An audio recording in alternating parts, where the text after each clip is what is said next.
Kia ora and welcome to Wahine, a podcast celebrating wahine in business who are carving their own path with intention, courage and vision. This is a space for honest kōrero about building a business that reflects your identity, your values and the legacy you're creating.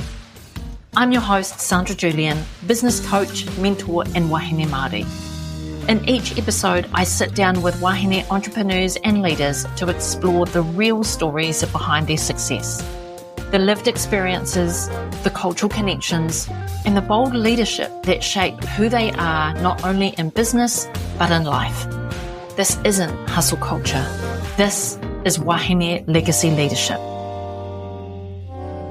Kia ora Sonaya, nau mai haramai ki te hōtaka a wahine. Thank you so much for joining me today on the podcast. It's such a pleasure to have you here. This really, truly does reflect the international, global nature that we are in right now, given that you are in Doha and I am in Aotearoa. And yet here we are getting to know one another, having your story told on the podcast. And the podcast Wahine is all about amplifying voices of other Indigenous and woman-led businesses. Those women who are just going about doing their business in order to live life in a way that is fulfilling for them and their family. So, when I was exploring your profile and looking at how we can have a conversation on the podcast, I was like, Sonaya is just doing her thing, all for the benefit of her family and living life the way that she wants to live it. So welcome to the podcast. I'm excited for the listeners to listen to your story and listen to how you've designed your life and your business purpose fit for you. So I'm going to start by handing over to you and getting you to introduce yourself to the listeners. Amazing. Well, thank you for having me. I'm very excited to be here and to share. And so I'm Sonaya Williams. I'm originally American, currently living in Doha, Qatar. Basically, I left America. What I like to say is I left America in 2015. I left for love, but I stayed for the lifestyle. My husband is British. And when I met him in 2014, he refused to live in America. So because I then had my business and it was digital and I was able to work from anywhere, I continued to travel back and forth to London until an immigration officer asked me, where do I live? And I was like, oh, I live in America. And he was like, well, you spend more time in London. You may want to look into the visa options because they probably won't let you back into the country again. So I ended up, getting a tourist visa, renewing that a few times. And, we ended up getting married in 2016. I had a business at that point in time that I started in 2011, which is the CEO partner. And basically we do fractional COO work. So we work behind the scenes of a lot of small businesses to help them streamline and scale their operations. And basically what that means is a lot of entrepreneurs run their business in their head. And that, from my experience, I don't know about yours, when you're running everything in your head, you tend to burn out. And you also tend to deliver your services very differently because nothing is written down. You can't deliver the same experience because you don't know or remember what you did last time. So I help a lot of business owners take the operations of how they do their business out of their head, put it onto paper, help them create playbooks, which allows them to hire, train different people on their teams, and also deliver good customer experiences. So my background's in corporate, and I learned that one thing corporate does right is process and operations. Like if you look at these big corporations, they've got tons of playbooks and that's how they run their businesses. There's no one person walking around with, the step-by-step of their business in their head. So I decided to help people figure out how they can, apply the same principles so that they can scale and grow their business. Yeah. And since then I've taken my business from America to London, to Denmark, back to London, and now we're in Doha. Incredible. I'm interested to know what you did before starting your business. Like when you worked in corporate, were you doing systems and streamlining and operations, or did you come from a different part of the business? What did that look like? Yeah, so I started out in project management. So I used to do projects at a company called AT&T. It was a phone company when I graduated college. And then I got an opportunity to work in banking and a department called business process management, where it literally was documenting how the business was running. And a lot back then, the business was running on spreadsheets and macros. I don't know if anybody remembers macros, but we were charged with removing all the macros in the company and creating automations. And I saw like the change in customer service and the profits of the company from like having people doing things manually to automated. And from there, like when I decided that this wasn't like my final thing. In corporate, I was traveling so much. I knew that when I had kids, I wanted to be home with them. I was raised by a single mom and I watched her work multiple jobs to provide for me. It was just me and her. And I knew that whenever I had kids, I wanted to be home and have more autonomy over my schedule. So I needed to figure out how to make that happen. So when I said, oh, I want to start a business, I had no idea that the business would be what it is now. I just knew that I wanted to help people do the thing that corporate does really well. And they don't know how to do that. But I did because by then I had spent 10 years in corporate doing automations and operations and helping them make money. So it's like, how come entrepreneurs don't know this yet? And how did you find that out? How did you work out what the entrepreneur, what the small business owner needed? Because sometimes when you work in corporate, you're so focused on what their core business is and the people that you're working with. The small entrepreneur, the small business owner can be rather removed from that environment, right? Yeah, very moved. And then also, I like to say in shock because as an entrepreneur, you have to do all the things and you don't necessarily intend to do that when you start a business, right? You start a business for your passion, for what delivering what you love, but then you have to do the sales, you have to do the customer service, you have to do the packaging, the delivery, all the things. So I started networking before I even had a business. And I remember going to this networking event and just asking people like, so what's your business? And, what's your biggest pain point or what are you struggling with kind of thing. And the theme I kept seeing is people were spending a lot of time doing things they didn't want to do or trying to figure out how to improve the delivery of their service. And that's when I was like, you don't have things written down. Like I was just amazed coming from corporate and still being in corporate at that time. It's like, how do you not have things documented? Like in my job in the banking world, if you didn't have things documented, that's a huge problem. And they're just like, we don't have time to document. And I'm like, that's a big mistake. That's a huge mistake. And that's the mentality a lot of entrepreneurs have. It's like, and rightfully so. I mean, as an entrepreneur, your main goal is making money, right? So how can I get more sales? How can I go out there and find new clients? How can I grow my audience? So, right, taking time to step back and create that playbook is like going backwards, some people think. So I understand it as an entrepreneur now, but coming from corporate back then, I was like, what do you mean? You just take a few hours, write down your steps, and now your business is on paper kind of thing. So my very first client was a sales company in New York, and they sold like copy machines and faxes and fax machines and supplies to schools. And his biggest complaint about his sales team was that they could never close the deal in one visit. They would always have to go and make 2 and 3 visits before, they had the paper signed. And, after continuing to interview him and talk to him about what the issue was, they just never had a simple checklist about all the things that they needed on site and all the decision makers and signatures and things like that need on site. And as a beginning entrepreneur, well, you ask the question, well, what benefits is this going to be to you? And how is this going to make your life different?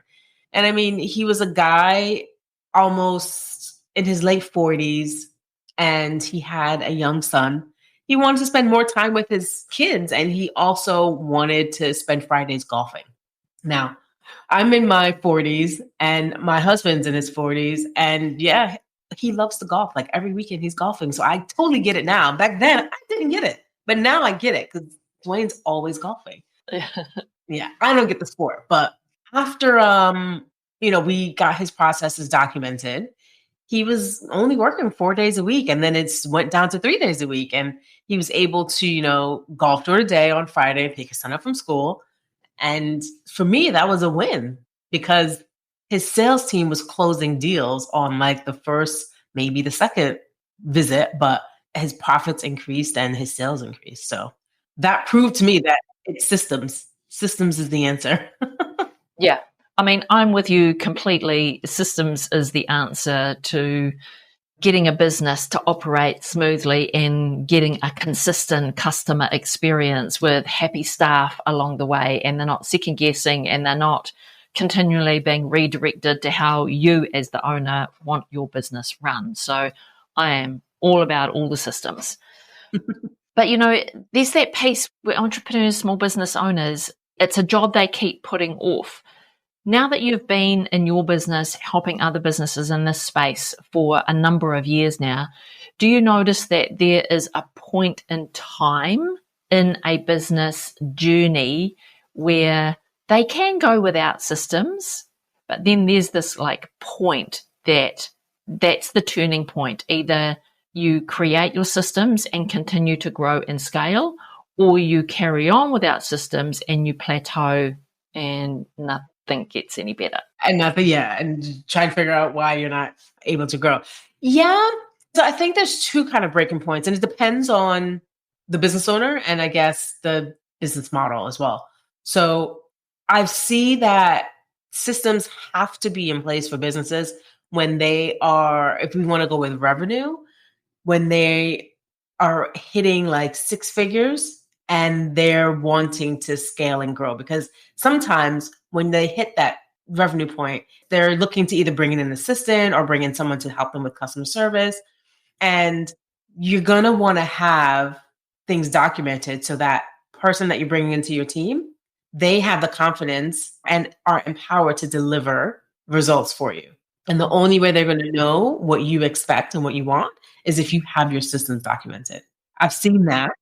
So really, it's the point where you want to employ somebody to help you in the business. So when you go from being the freelancer, the solopreneur, where you can test and trial and adapt and see what's going to work as you begin to grow your business.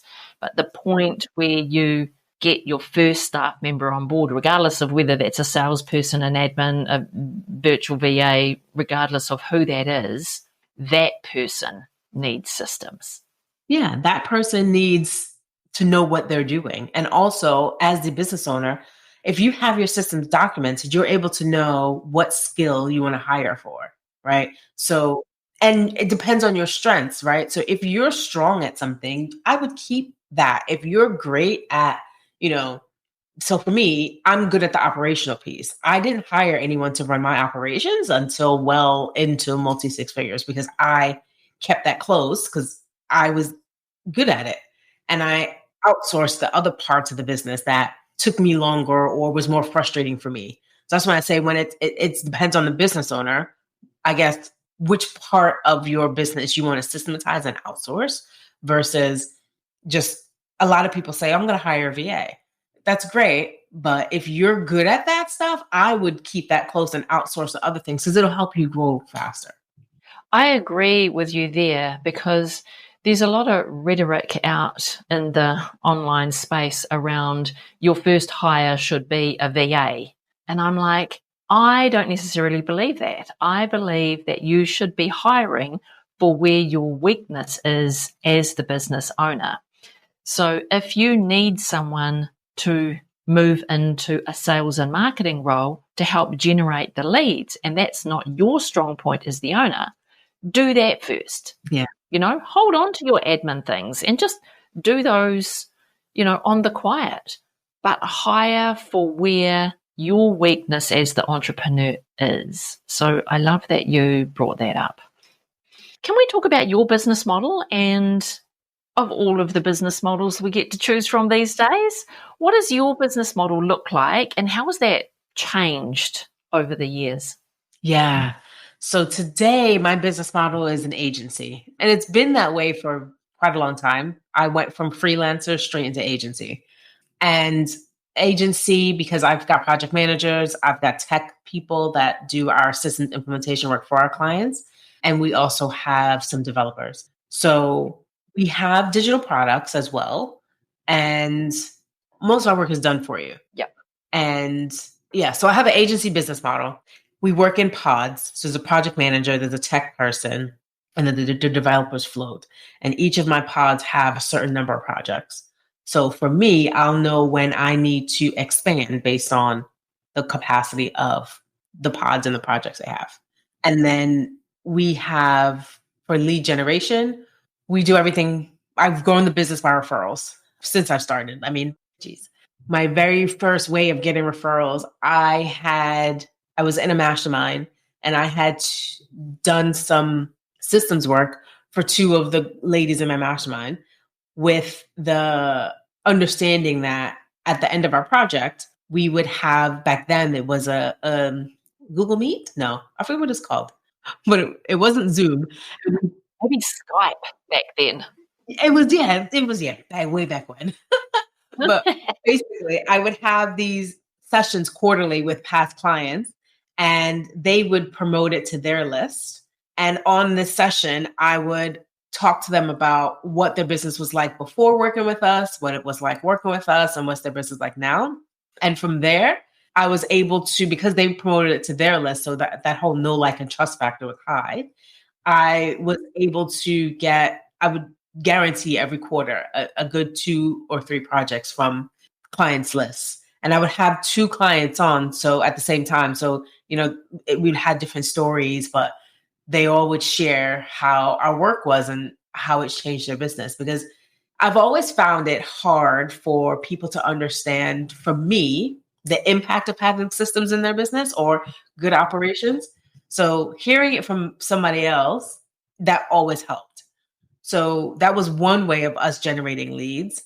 And then we also, later on after that, we send out boxes to our clients, where we created a magazine called The New Revenue Playbook, which is this playbook. Oh. And inside, we have just case studies of our client work. And it's the same thing that we used to do on that live. Basically, it talked about the client's business before, what it was like to work with them, and what the results were. And I had a testimonial from them. And we would send those boxes out to current clients, past clients, and then we have a list of partners. And that kind of helped us create more of what I would say predictable leads, because every time we sent one of those boxes out, again, we would generate 2 to 3 new clients.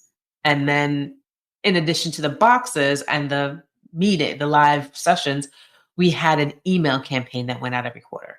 So that's how we generated leads inside of our model, because social media was never the main lead generator for me.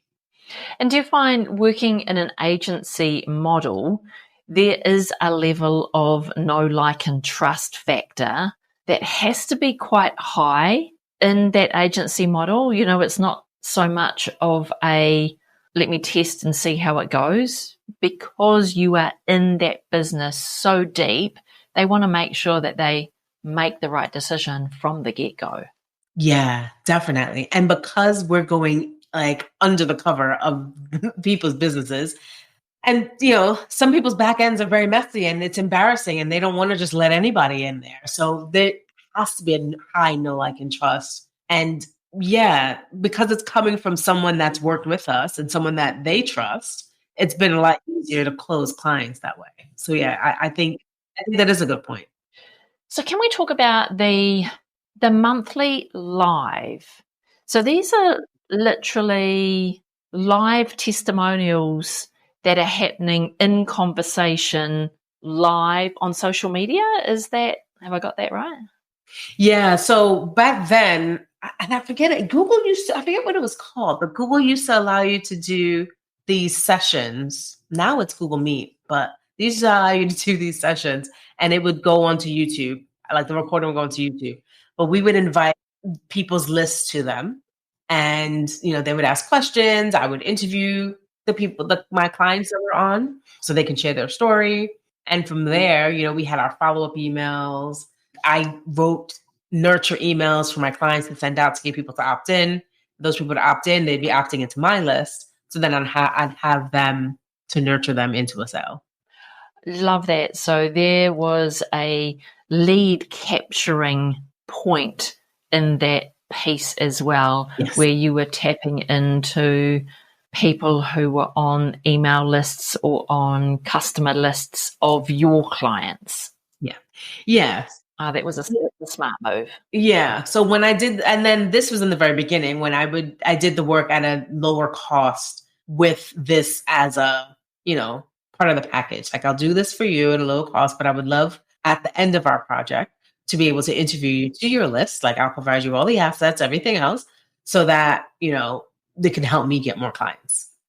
That's a smart strategy in terms of not thinking about it as just a testimonial, but thinking about it as who's in your world that I can help with the services that I've delivered to you to help your business.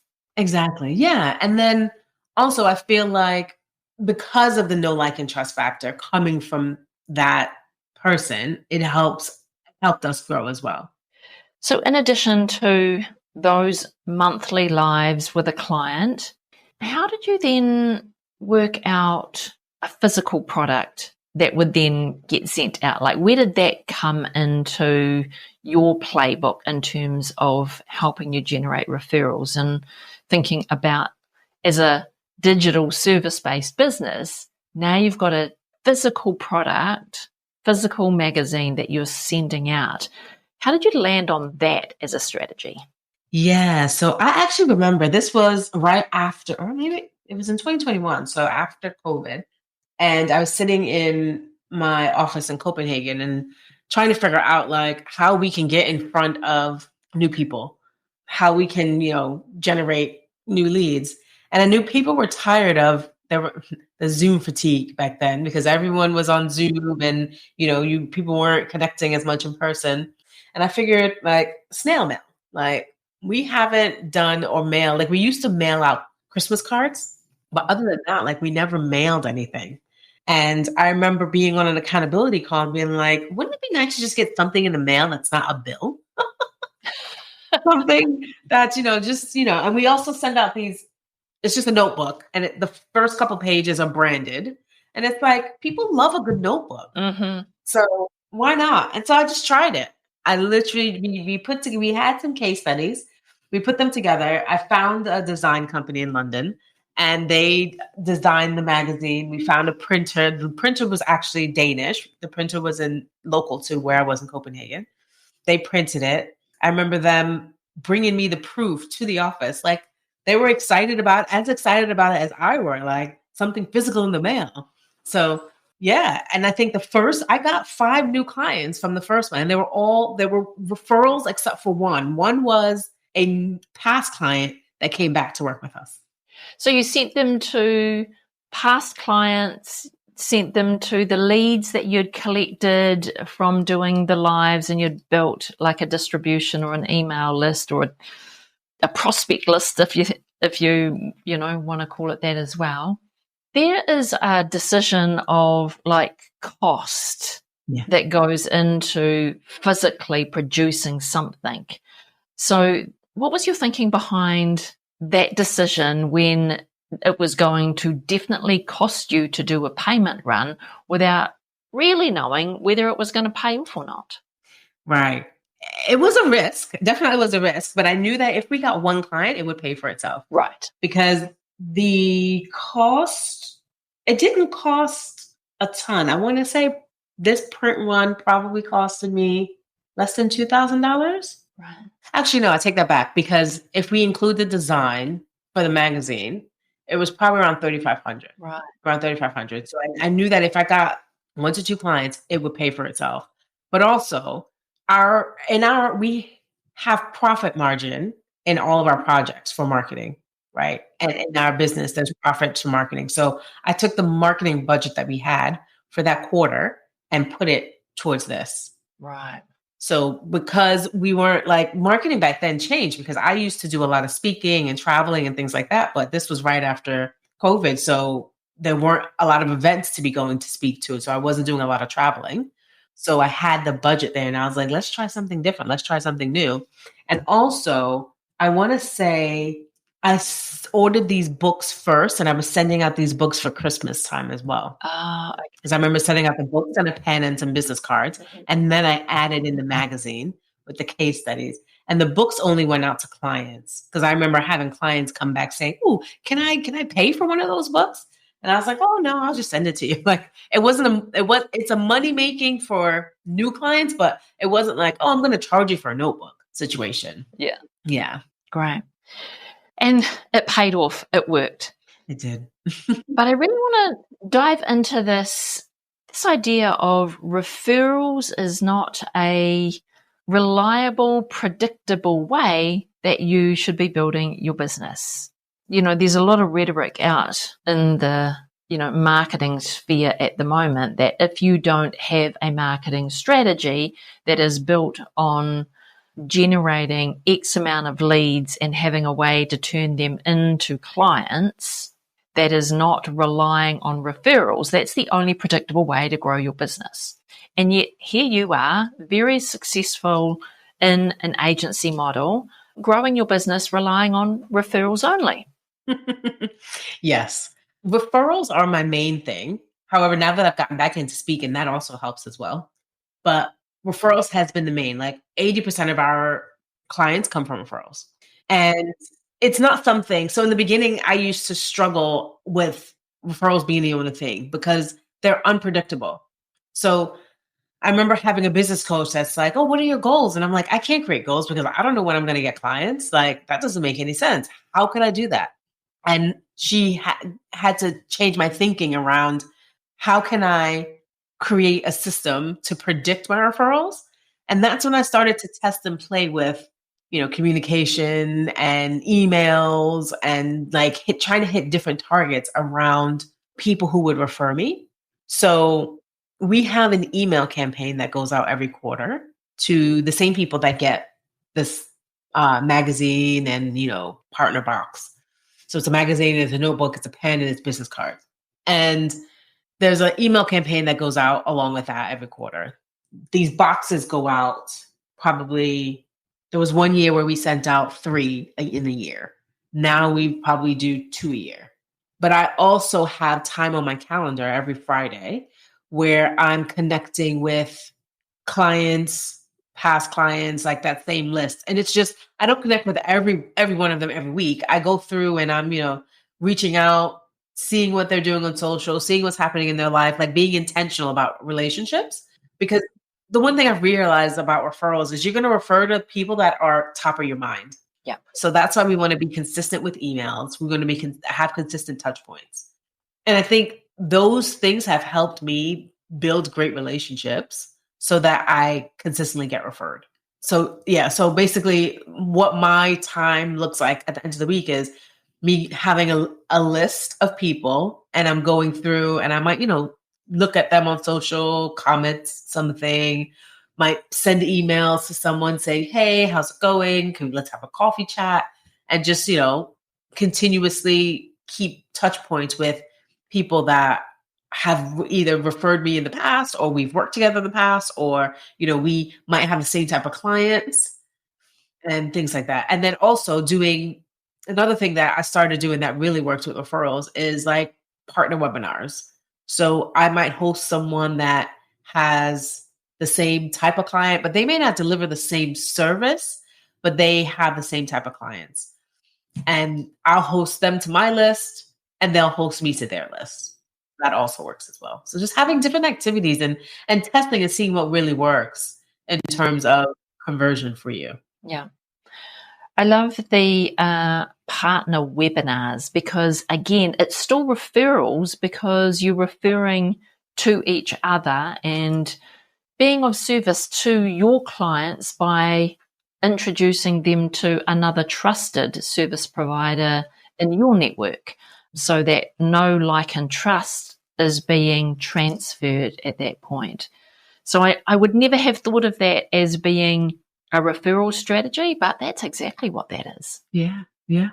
So many things that you just raised right now that was outside of my thinking in terms of what referrals look like, So thank you for doing that. One question that I have around now that you're sitting in an agency model and you've got pods, and these pods are working directly with your clients. So a new client might not necessarily get to know Sonaya. So you then going through that list on a Friday and reaching out to a client who's not really got a close working relationship with you. How do you approach that kind of situation? Because I think that's where service providers can get a little bit nervous or, caught up in their own thinking around, well, I don't really know them. We've not really worked together, even though they've worked with my team. Yeah. How do you approach those conversations? Yeah, well, although I'm not working with them on a day-to-day, week-to-week basis, I know everything that's happening in their project. I still do the sales on my team right now. So I know every client and I do have checkpoints with them.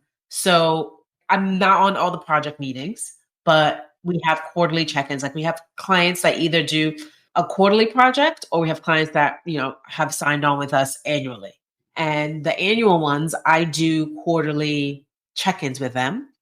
And so I do get to know them. I'm not, like I said, in the day-to-day or having the biweekly project check-ins, but I get a report from all of our project managers at the end of the week on all of our projects. So I'm up to date on what's going on and what's happening. And I do the offboarding for our clients.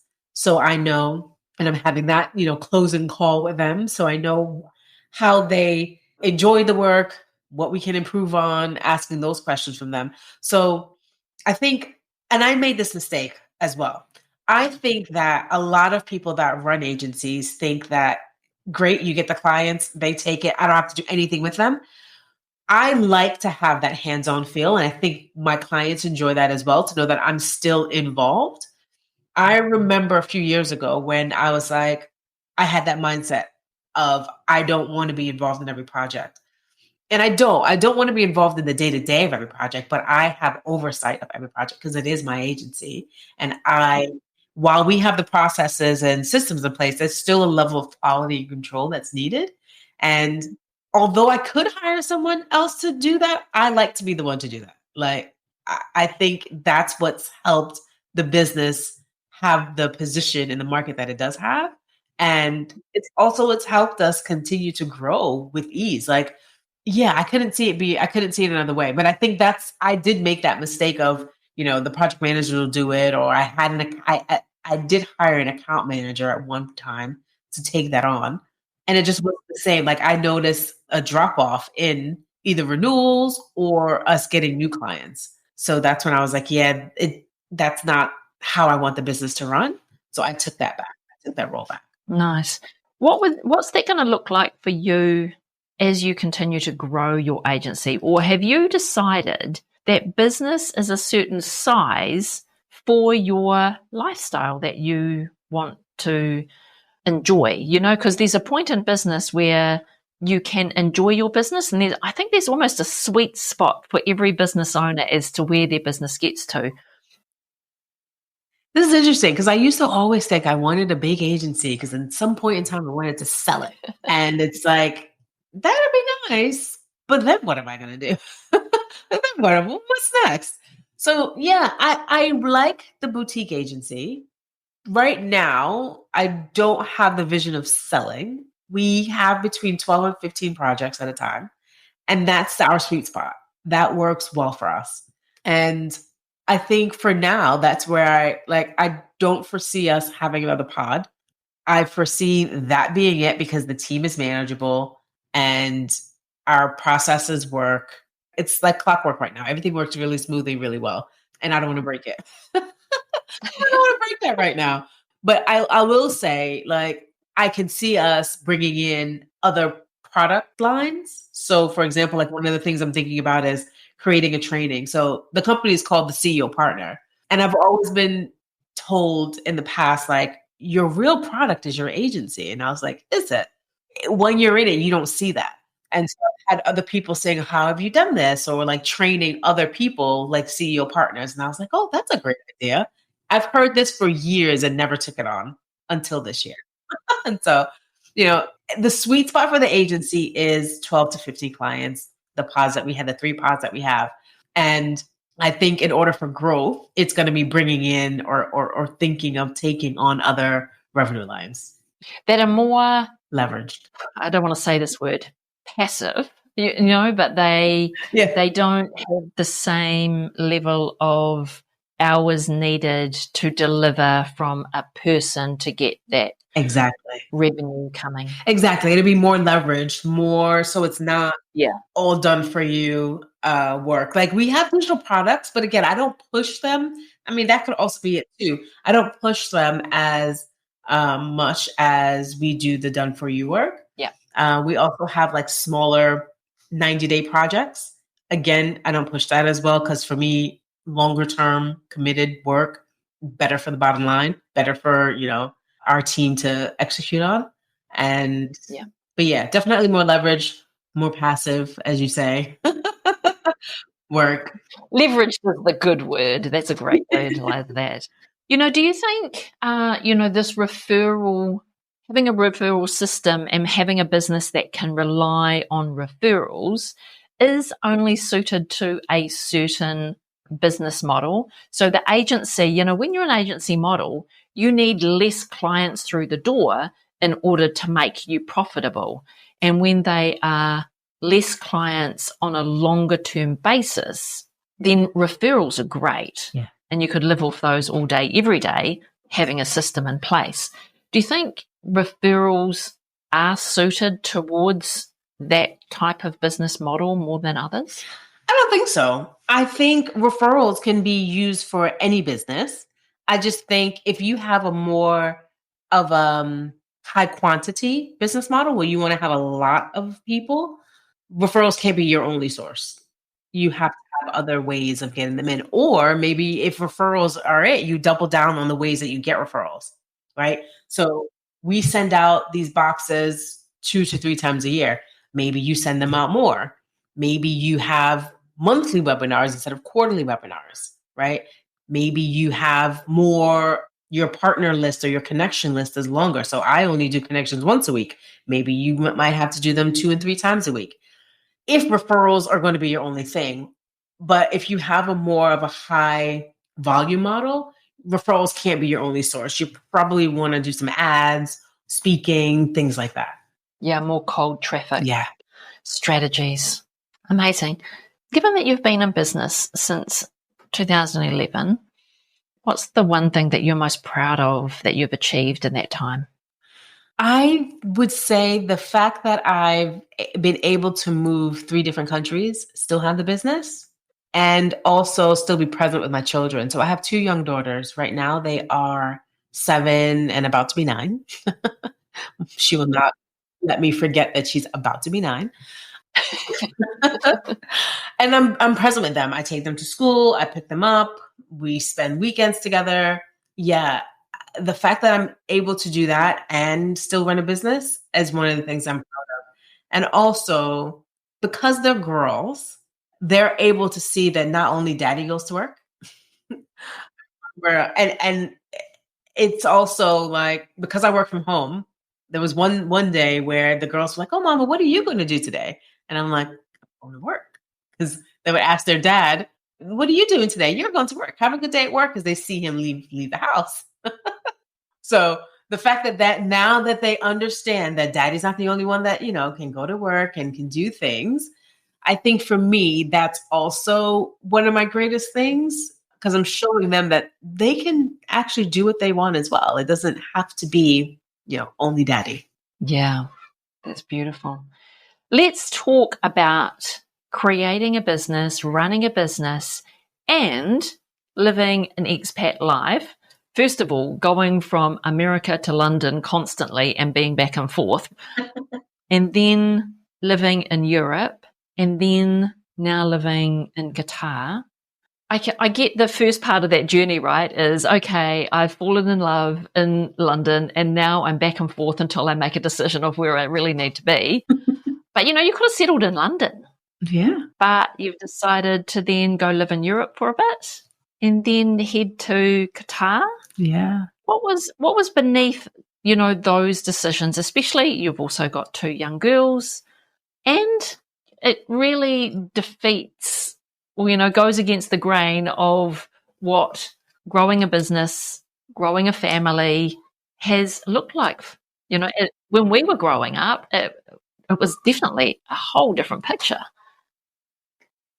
So deciding that this is what you want for your life, where did that come from? Yeah. So that's a really good question.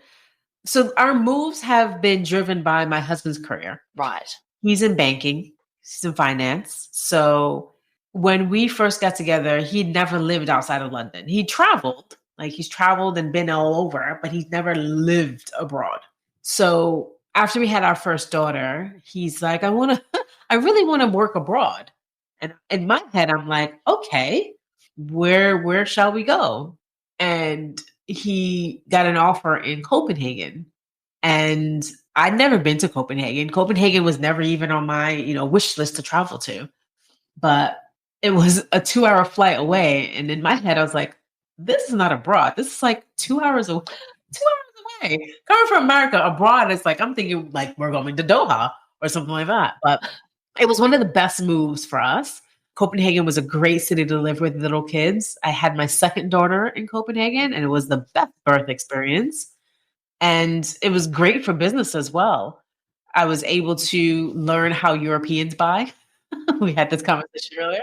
I was able to learn how Europeans buy and just how they do business. I mean, the Danes are very systematic as well. So it worked well for my heart in terms of seeing how they do things together. But yeah, we went there for his job. He worked for a Danish bank there and we stayed there for 3.5 years.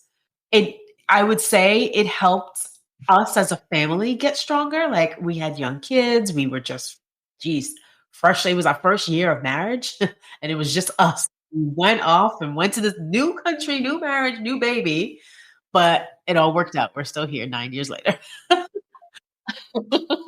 So yeah, Denmark was great. Then we left Denmark after 3.5 years because my older daughter was struggling to speak. They were going to a Danish school and she was struggling to speak English or Danish. And we, got her tested for all the things, ADHD, autism, everything. And it all came back negative. And the one thing the teacher said is, I think it's time for you guys to be in a one language environment for her. And I'm so grateful to that teacher because we were like searching, thinking there was something else, but it was just language delay. And now she nonstop talking, we can't get her to stop talking. We went back to England. She was around her family, cousins, and yeah, it just switched. So yeah, I don't know what it was, but yeah, we went back to England and we were in England for 3.5 years. For me, it was a bit of a struggle business-wise because I had to, with all of my moves, my business was able to flex and grow as I moved. So I didn't get rid of team, but we didn't just take on new clients. We kept it as is so that, I can grow, I can get settled and things like that. So I wasn't doing any speaking. This is where referrals and all that stuff, that those engines were running perfectly fine. And then once I got settled back in the UK, got the kids settled in school, everything with that. And, I went back focused on business. The family was good, everything running well. 3.5 years, Dwayne gets another job offer. And it's in the Middle East, another city that I never thought I would have wanted to come visit. Because growing up, it's like the Middle East is not someplace you go to. You don't, you don't vacation and go to the Middle East. But we've been living here a year now, and it's amazing. Lifestyle is just untouched. I've never seen it anywhere else in the world.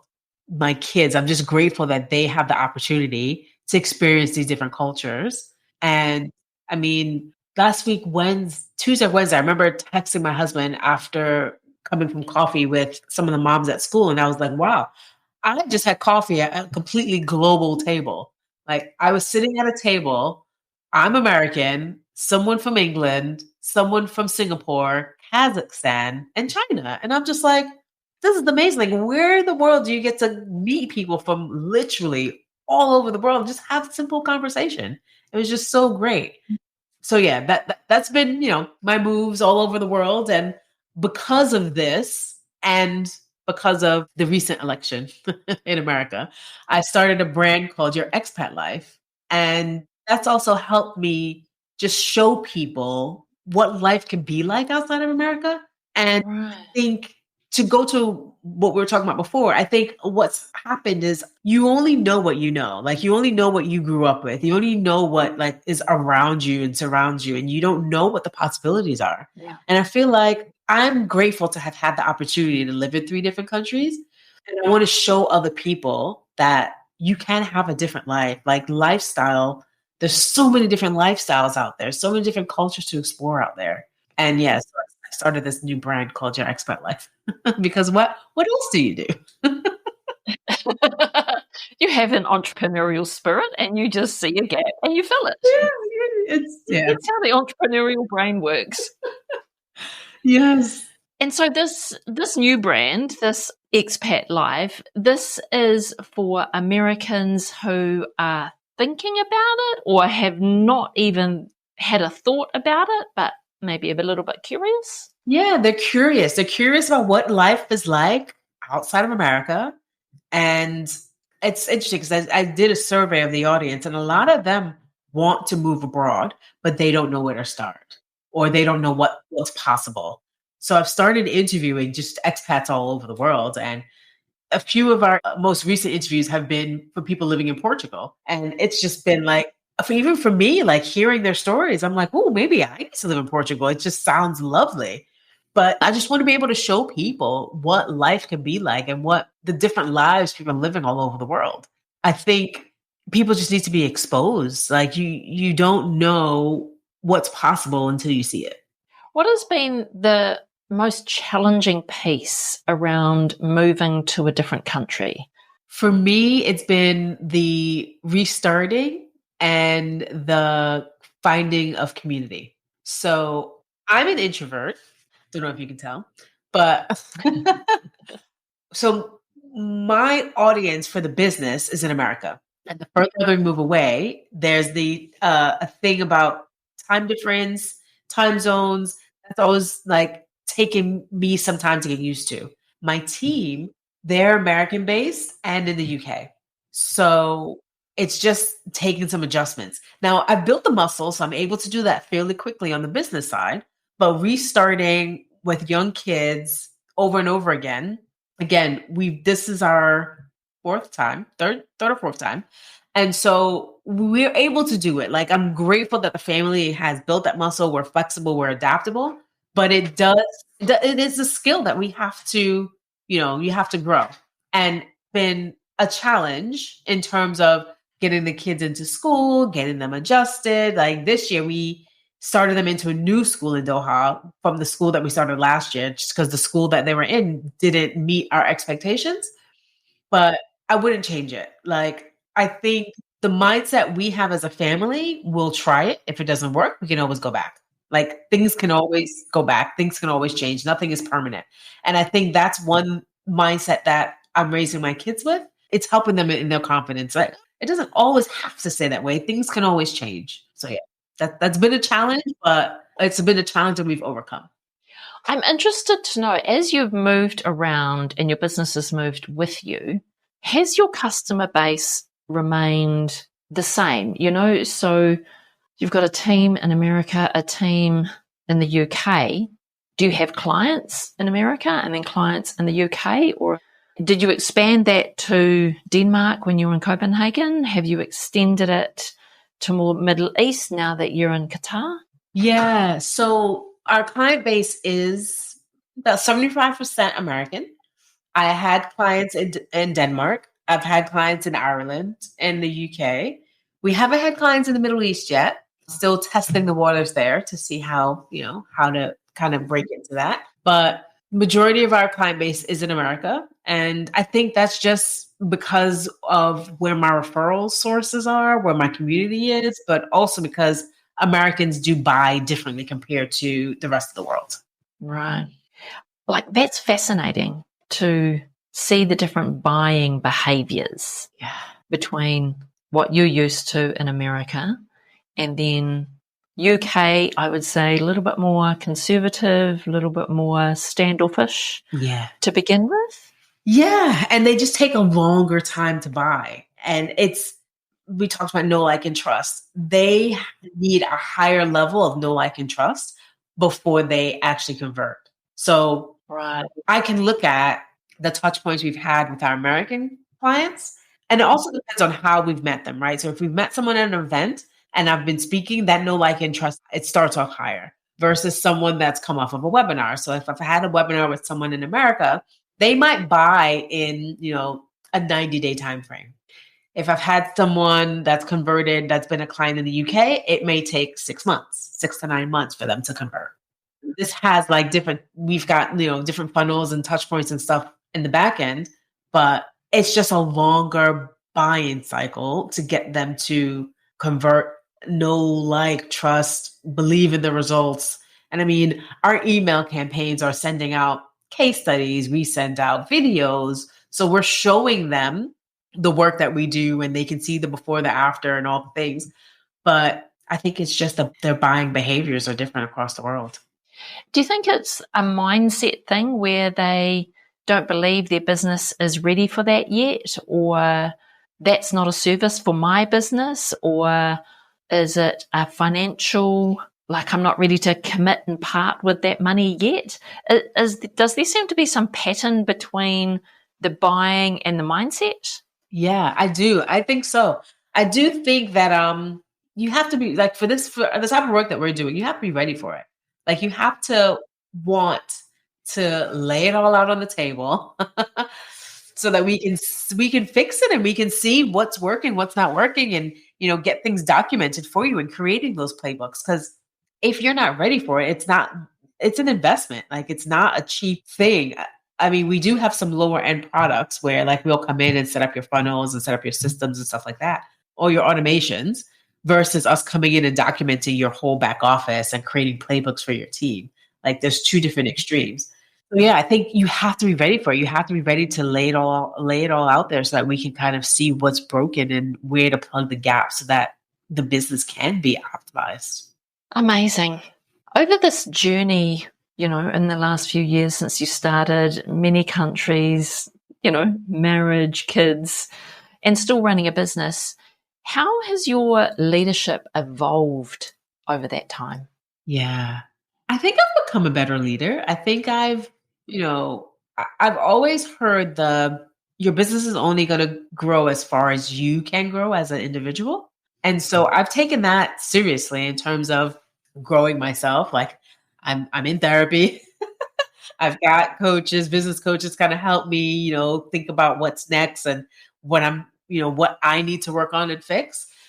One thing I'll say is I've never been afraid of looking at my numbers. Like, I feel numbers tell a true story, and you have to know the story the numbers are telling you so that you can figure out where you want to go and what's next.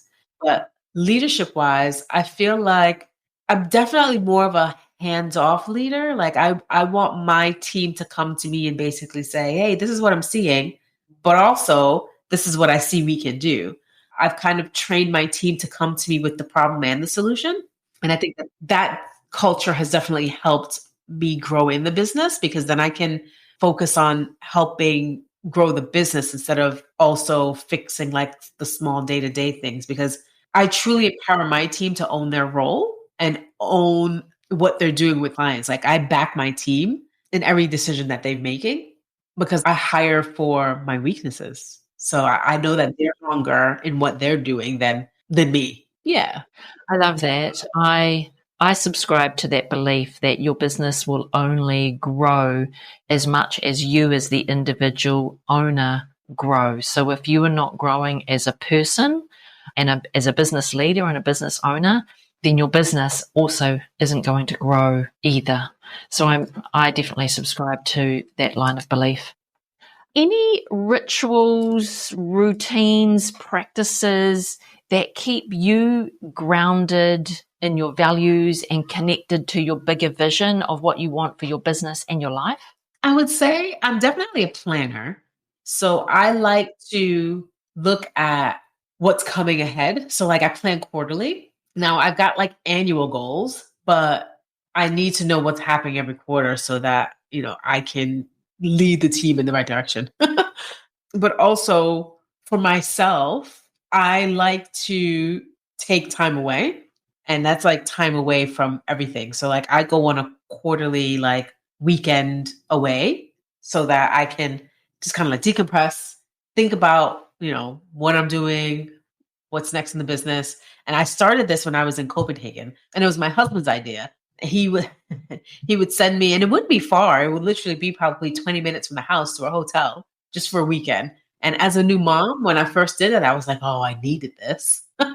And now I haven't stopped it because I'm just like, and like I said, it was his fault because he started it. And so every quarter I still do it.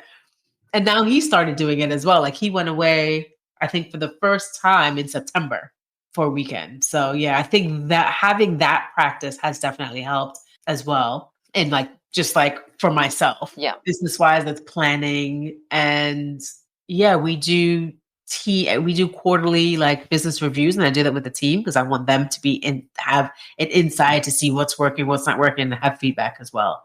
Those are some of the things that, keeps us going.